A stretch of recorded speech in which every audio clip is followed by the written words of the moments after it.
So you know how to fight. Don't fight! Oh, not again. Not the fighting again. Not bad.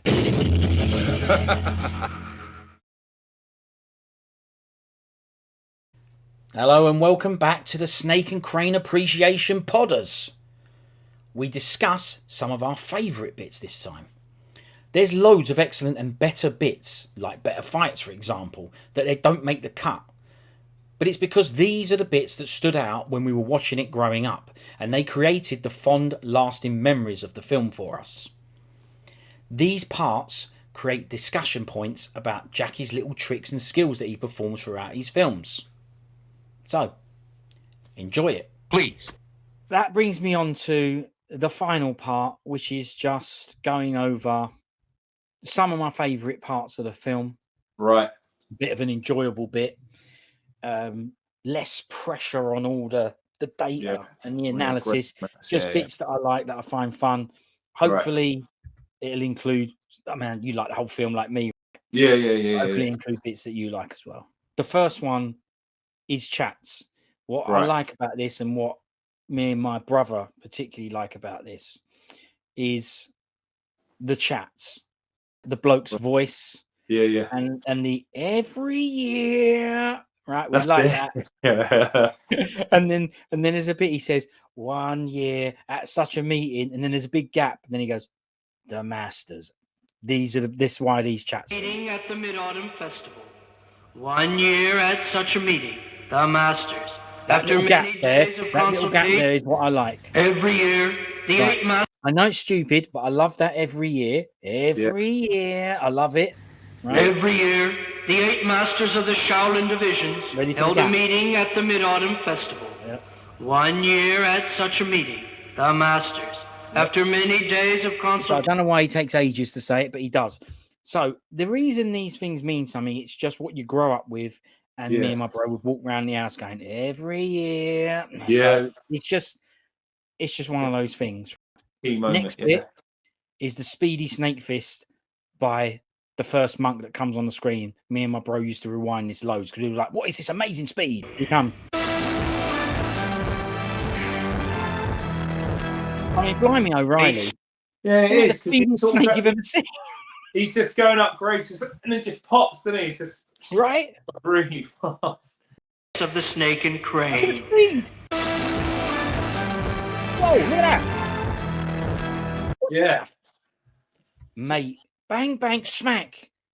You couldn't. Yeah, No, you can't. You just.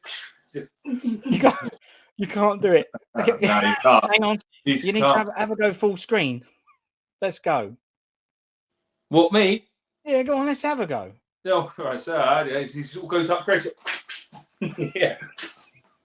It's all right. Yeah, it's all I don't brilliant. remember the noises, but you added noises. Here, you made it better. The next bit is one of the best lines ever, and another brilliant voice. So it's another chat bit. God damn it! Didn't you hear what he said? Classic. Yeah. Classic. God The damn next bit follows. Yeah, god damn it. Isn't it brilliant? And just, we still say that to this day. Yeah. We still use it. God damn it! Didn't you hear what he said? Brilliant. Next bit is one of my favourite parts of the film, and it is simply the next bit that's coming up. So you'll know it. And I love this because this is the very first time that you see, barring the intro, which we've already agreed that red background intro is one of the best showcases ever. Barring that, when the film starts, this is the first activity you see Chan do. Well, the first activity you see him doing is sitting there fishing. But the first kung fu you see him do is this. It's amazing. I love it all. It's like slap, bang, wallop, excellent sounds, excellent moves, and it lets us know what we're in for.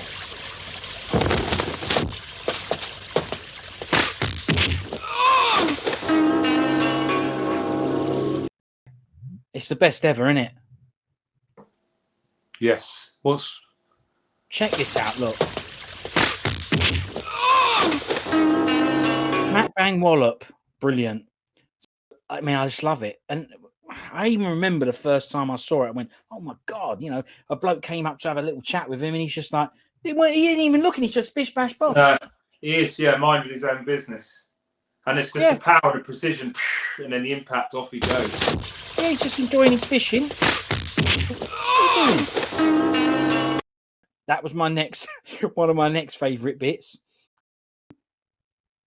I'm highlighting it because I love it. The no-handed flip in this fight, honestly, blew me away.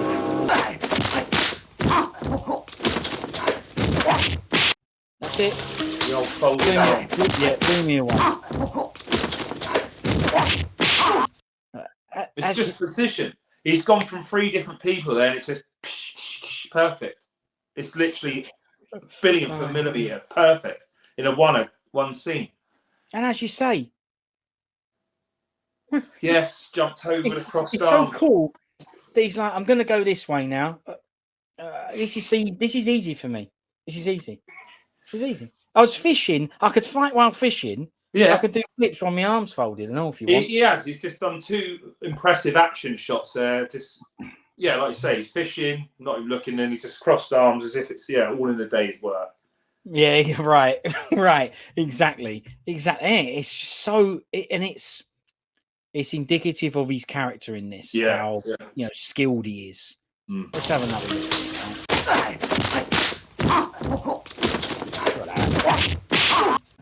The only reason he takes his arms out is to give it a bit of that. You know what I mean? Yeah. I don't know if that was a double hit or 3. I'm not sure at the end.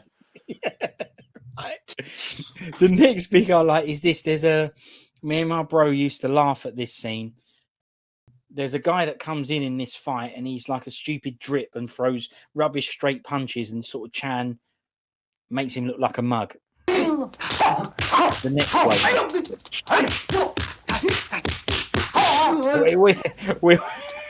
We always like that scene, because of the load of blocks. It's like big, big bang. It's another one. It's calm, relaxed,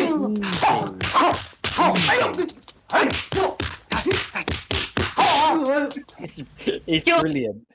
Oh, right. So great fight in it, that as well. Right? I love it.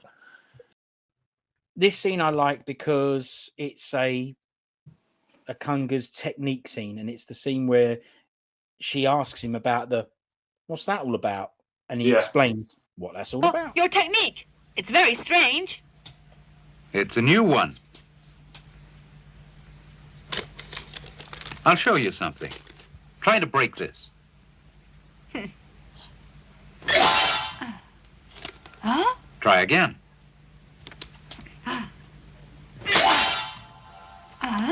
Hold it. Man. See the speed. Always try not to hit too hard. Hey, are you crazy or plain stupid? I tell you what, that in that bit of paper, the whole principle of it, it's got to be one of the coolest things ever. Because you've seen he's demoed it. He's given it all this. He ain't doing no snake and crane yet. No Sir Hot yet, right? He's just doing this move. And his reasoning, I don't know if you remember this, his explanation for this in the film is that he don't like to hit people too hard. He don't like to beat them up. He's beating them up, but this is not smashing their face in. Do you know what I mean? But then he demos that there and says, look, in a way, this is more, or it can be more damaging than your punch. Lunging, yeah. What an amazing way to demo. It gets a little bit of paper. Go on then. Break this. Can't do it, can you? Bit of grace. Yeah, it's just I just like it because it's so. I'm going to give you a new word: martial arty. Yeah, martial arty. There's a word. Yeah, martial arty. But sometimes less is more. Yeah. Technique rather than just the all-out power. Exactly, and that's what he's showing. And then the next bit is another chat bit. I always like this 2 syllables. I used to walk around the house repeating it and just, still do. Who are you? A friend. What kind of friend? A friend. What do you want? Want you. Where at? Temple. I've no choice? That's right. You always only use 2 syllables? Most times.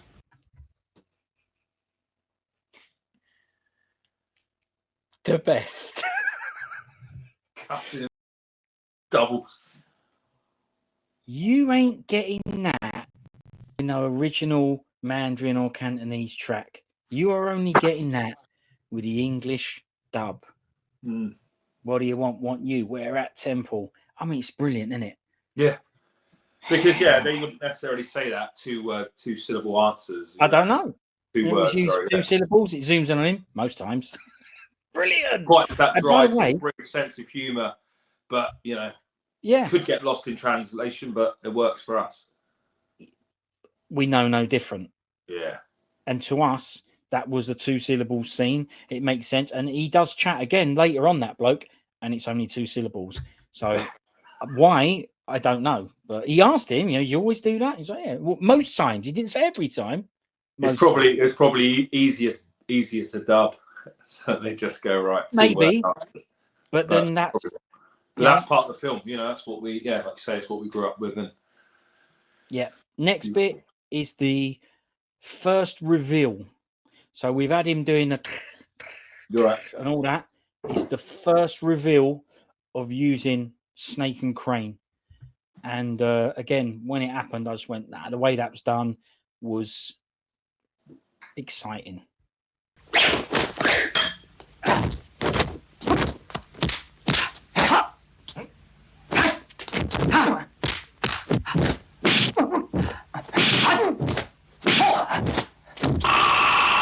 Snake and crane.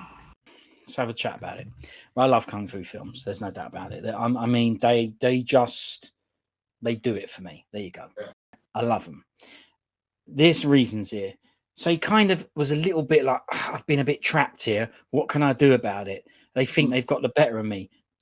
The first thing that makes that such good directing is the very first time you see him, he's about to use it. It zooms in on the crane. It zooms in and says, I'm going to use this. That's the first thing that I noticed. It's like, he didn't just do it. They showed you he was going to do it. Watch. That. Bum, bum. Then you've got making him look like a mug. Then you've got the fantastic pose. You've got the little bit of music. And then guess what happens after that? Nora Mauer goes, Snake and crane. So, she's seen familiarities like that. How else are you going to tell us in this film that we've just witnessed the snake and crane from the book for the first time? I'll tell you how. She's going to go, oh, snake and crane. It's a tiny little scene. It's fantastic. The film is called Snake and Crane Arts of Shaolin. And to me, that encapsulates it. It's just like, there's the bloke. It's mint, man. That is I love it. Yeah, they use lyrics and they use actions and lyrics. It just cements it, Look, I already think, if you've seen this film like we have, already by this point, we're amazed by the skill of this guy. Right. I don't believe anyone even gets a hit in up to now, right? He just dominates. Yeah, that's it. You already know he's amazing. You're already loving it. That little clip there, when he first does that, makes me go, well, he's better than he's been. He's even better than that. Yeah, he's mastered the art and he's mastered it even more. Mastered the mastery. I mean, let me tell you, mate. I mean, no joke, goosebumps going on here. Yeah. Goosebumps. Oh, look at this. Look at that. Grace, yeah. Look at the way the camera follows him back to accentuate that dance. Bang, in. I want more of that. Don't bother coming in again. Okay, then. Oh, man. Right. The best. So I love that. Next one, classic. Kung Fu Baddie. Cam Kong. How do we introduce him? Well, not only do we introduce him just coming out, we have an amazing bit of, I don't know what to call it, a bit of guitar music. So you got 2 where he comes out, and when he comes out with his big spam, you get this amazing bit of music, and then you get a bit where he grashes someone towards the end, and you get that amazing bit of music again. Cam Kong, introduction, coming into the scene, highlight. The Black Dragons. can handle this by themselves. Right. Speaks about the wicked idea of his big spam coming out from behind that amazing chair. You see the skin on that chair? Yeah, right. Big spam head, amazing, some sort of tiger leopard skin on the chair, so we know he's all sheets and runs the gaff. Yeah. And then you get the wicked bit of music. What a baddie clip of music. Cam Kongs. The Black Dragons can handle this by themselves. So you're sure Su Yunfeng managed to escape from the flying tigers? Okay, now, so we've had two there where it's like a introduction the first time you see him. A wicked bit of echoey, guitar-y music. Yeah. The second one here is him transition from this scene to a Cam Kong scene. So we've seen him already, but it's like him again. The next one is because I don't know how he does it. He mashes someone with a knife and puts it back under his jacket. I mean, I've never seen anything so fast, apart from the monk. I've never seen anything so quick. And because it's a wicked mint move where you go, that's actually humanly impossible. What does it do? It does the little music. You earned your money. Yes. Right. That is brilliant. He's brilliant. Under the jacket. You earned your money. Yeah, look, don't you look amazing as well? Like as if to say, what did you expect? Right? You've earned your money. Speed's knife. That's it. Now, this is another chats bit. I know these chats bits might be weird, but it's the bloke in the restaurant. Every time Chan enters that restaurant, someone gives him grief over the book, as you know, and he ends up smashing the place up. And it's the reaction from the owner.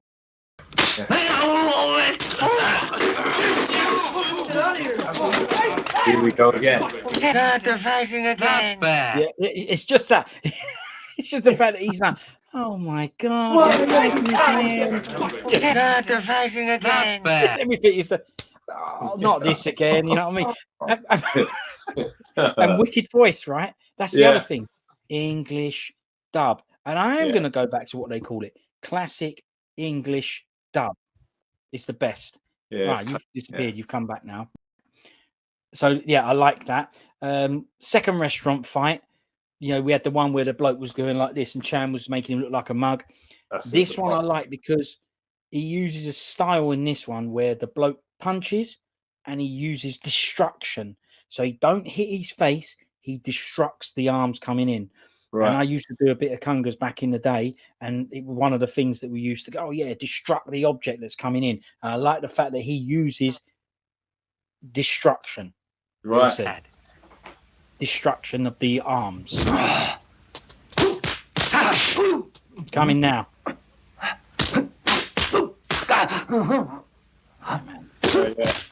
Yeah. You see what I'm saying? Even lets you know he's going to do it. So he's just taking he's just taking out the impact, like you say, destruction, and then as soon as he gets an opening, it's with a hand, and he's pre-warned him of it.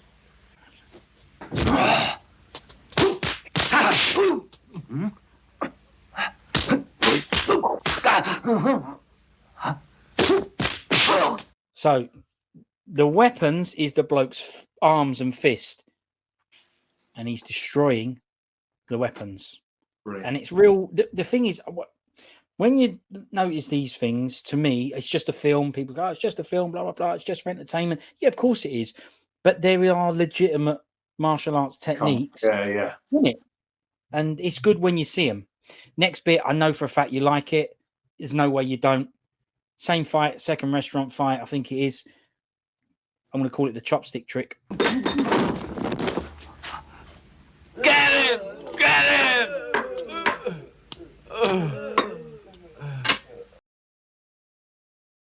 So, we need to try this. I mean, now we've got Blu-rays and stuff, we can slow stuff down. It's all finite detail, yeah. Chan became famous for tricky stuff, you know. Yeah. I'm trying to think of ones that I can remember. Yeah, Armor of God had some, right? With the chewing gum one as well. Yeah, right. Yeah. that version up against the door or whatever. That's it. Throwing hats on his head and it making it, and way he puts his jackets on and all that stuff. And this was 1978. I don't know who came up with the chopstick idea, but we're talking about, it's the low way era and he wasn't allowed to do this and blah, blah, blah. Well, to me, there's a sign of what's to come, if you like. That's the Chan we get later. You get a snippet, a little trick that, I don't know, he learned at somewhere, Peking Opera, wherever he learned it. He's put it in there. It's a Kunga skill. I mean, to me, it's a skill. And they've given it time. They've shown you it as well. Close up, little close on that little scene. Composure, even after destroying them, he just goes. Yeah, I mean, good point. Maybe the reason for that isn't just, well, let's face it, it suits his character, it matches his character. His character in this film is show off. Yeah, right. He's a show off. We've just seen it there. He's show off. He can do anyone, no problem, right? It's easy for him.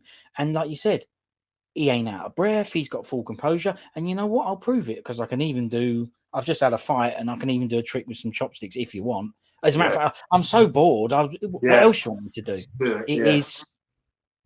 Yeah, good point. It's the composure. The fact that he's still got it. And it's brilliant. I don't know what it is. I've never seen it before, and I love it. It's just, it's showing off his physical, like the dexterity and, just like the composure. That's it. That's my stamp of approval. There you go. I've done you. There's my trait. There's my calling card. Composure, cool. I can do anyone at any time. Just pick up where I left off. It's easy work. This, you know what I mean? Easy work. It's so easy. Yeah, I can do a chopstick trick, and I can learn snake and crane and master it on the best. Master all the arts. Yeah. All right. Well, thanks very much for watching. In the next episode, part 14, we continue to go through more of our favourite bits because there's so many. They raise extra discussion points along the way. Thanks very much, and hopefully you'll join us for part 14. Almost there. Snake and crane.